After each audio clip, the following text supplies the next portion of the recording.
Right now, in the cracks of a driveway or along the edge of a forgotten path, a red-stemmed plant may be spreading quietly under your feet.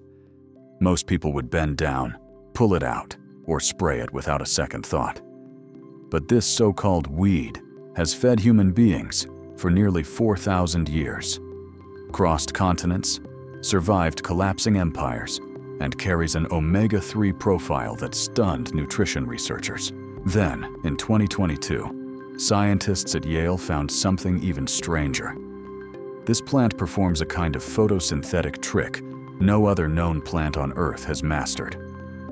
Long before that discovery, around 1050 BC, someone in northern Greece stored its tiny black seeds in clay, preserving a food source the modern world forgot. By the 7th century BC, the same tiny seeds had turned up at the Samian Heraion, one of the great sacred sites of ancient Greece. A few centuries later, Theophrastus, often called the father of botany, was not warning farmers to destroy it. He was telling them when to plant it, even recommending April sowing alongside crops people depended on. That single detail changes the whole story. To the ancient world, this was not an unwanted invader. It was cultivated, harvested, and eaten. The Roman Empire spread it across regions under its control. In medieval Europe, it remained common enough to appear in records of everyday food, including Milan's 1288 consumption list, compiled by Bonvicin de la Riva. The plant is called purslane, Portulaca oleracea, and its story is stranger than most crops in human history. It solved a biological problem long before scientists even had the language to describe it. Yet modern gardening culture trained millions of people to kill it on sight. After 1492, purslane also traveled across the Atlantic. But when European settlers recorded it in Massachusetts in 1672, later archaeological evidence showed something surprising. North America already knew this plant. Seeds discovered in Ontario have been dated to around 1350 AD.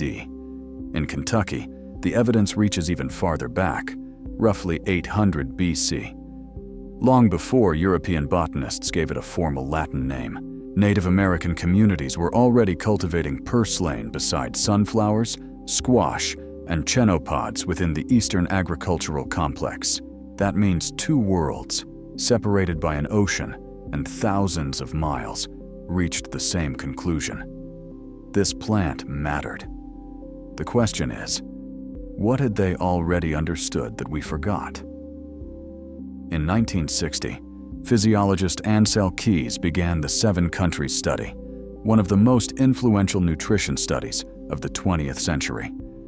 His team followed 12,763 middle-aged men across 7 countries, trying to understand why heart disease devastated some populations while barely touching others. One result stood out like a contradiction. On the island of Crete, farmers ate diets rich in fat.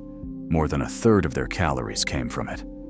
By the nutrition logic of that era, they should have been at high risk. Instead, they showed some of the lowest cardiovascular death rates recorded in the entire study. For years, researchers gave most of the credit to olive oil, the symbol of the Mediterranean diet, rich in monounsaturated fat and surrounded by a near-mythic reputation. But later, when scientists re-examined frozen blood samples from the original study, they noticed something cholesterol numbers alone could not explain. The Cretans had remarkably high omega-3 levels, far above some northern European comparison groups. Yet they were not simply eating far more fish. Purslane was everywhere, chopped into salads, simmered in stews, cooked with olive oil, and even fed to chickens and goats. In other words, the plant moved through the whole food chain, from field to animal to table.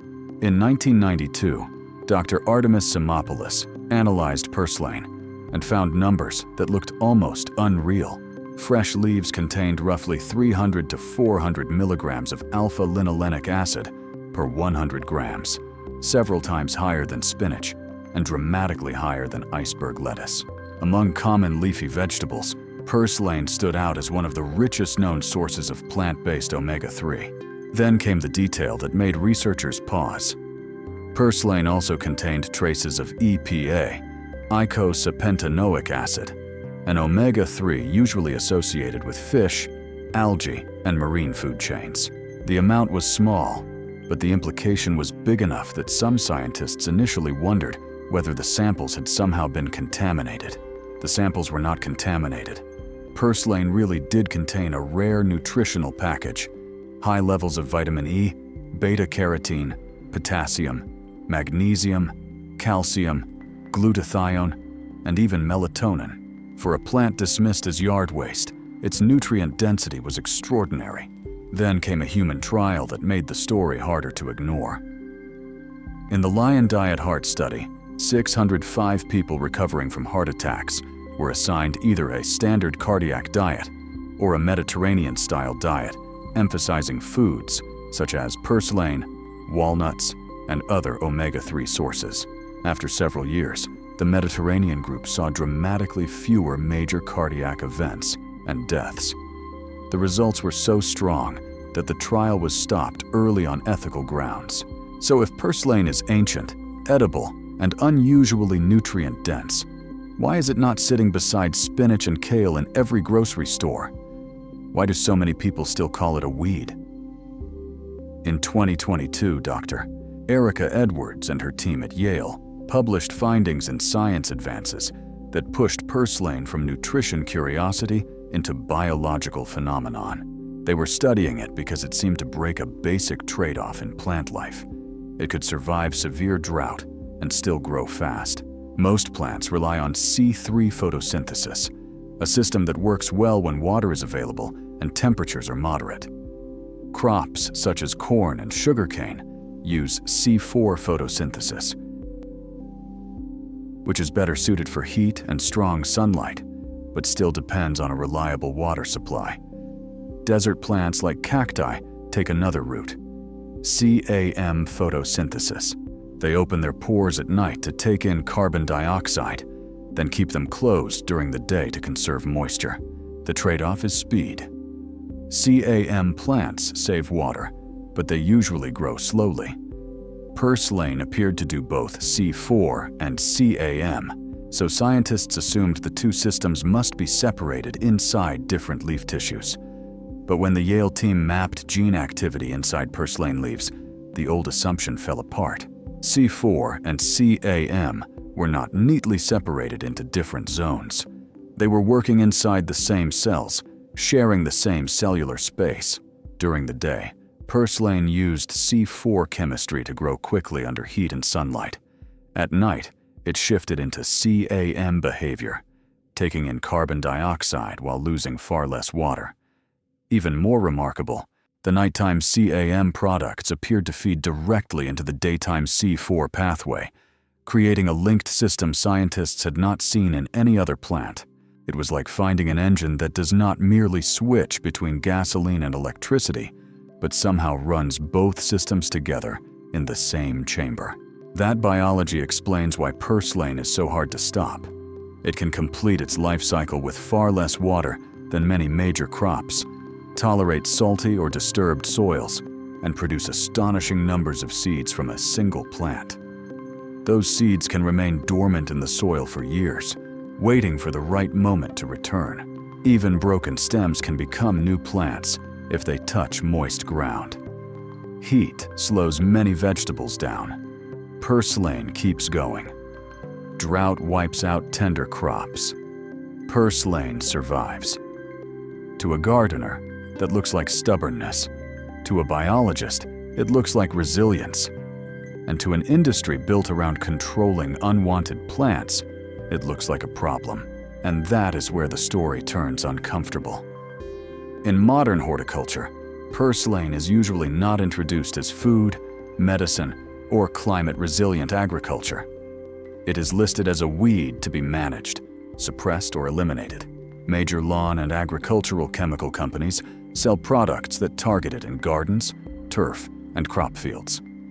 Extension offices publish control guides. Homeowners associations often treat it as a sign of neglect. The language is almost always the same: remove it before it spreads.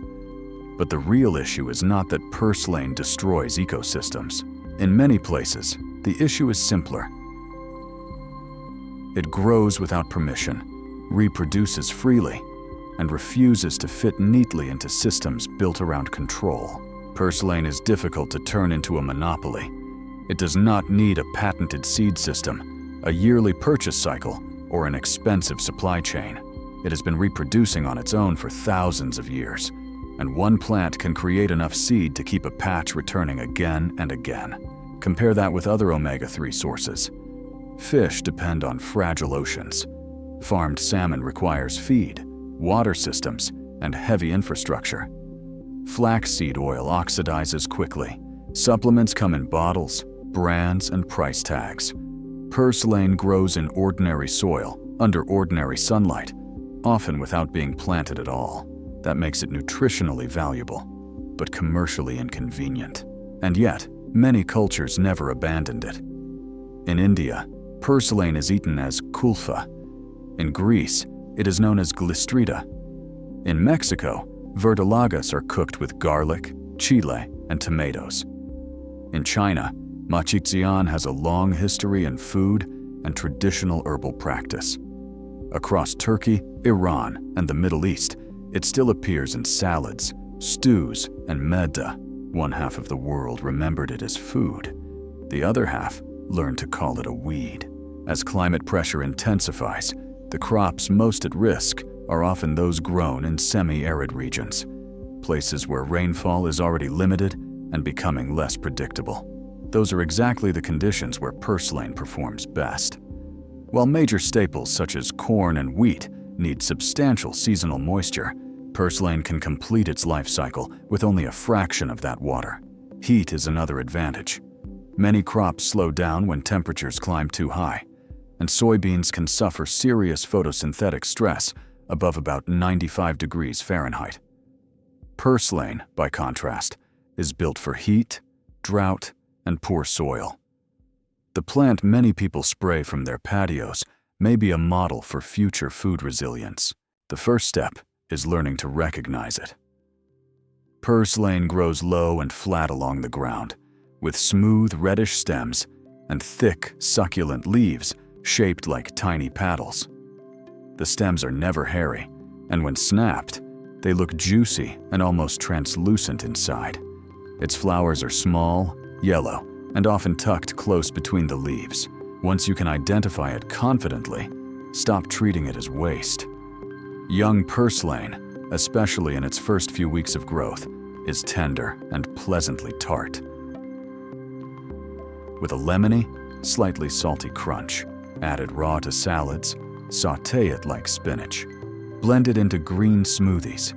Pickle the stems, stir it into soups, or dry it for use later in the year. Let a few plants go to seed. A single purslane plant can produce an astonishing number of tiny black seeds, enough to bring it back season after season. Collect them in late summer, store them dry, and you may have enough to plant a garden or to share with neighbors, friends, and anyone curious enough to listen. Then teach someone else how to recognize it. Every person who learns the difference between a weed and a forgotten food becomes a little less dependent on the supermarket shelf and a little more connected to the living world underfoot. The truth is, purslane challenges the way modern food systems teach us to see the world. A plant rich in omega-3s can grow between paving stones. A survival crop can appear where other vegetables fail. A nutrient-dense green can be mistaken for yard waste, simply because no one packaged it, branded it, or placed it under supermarket lights. Its name is purslane, Portulaca oleracea.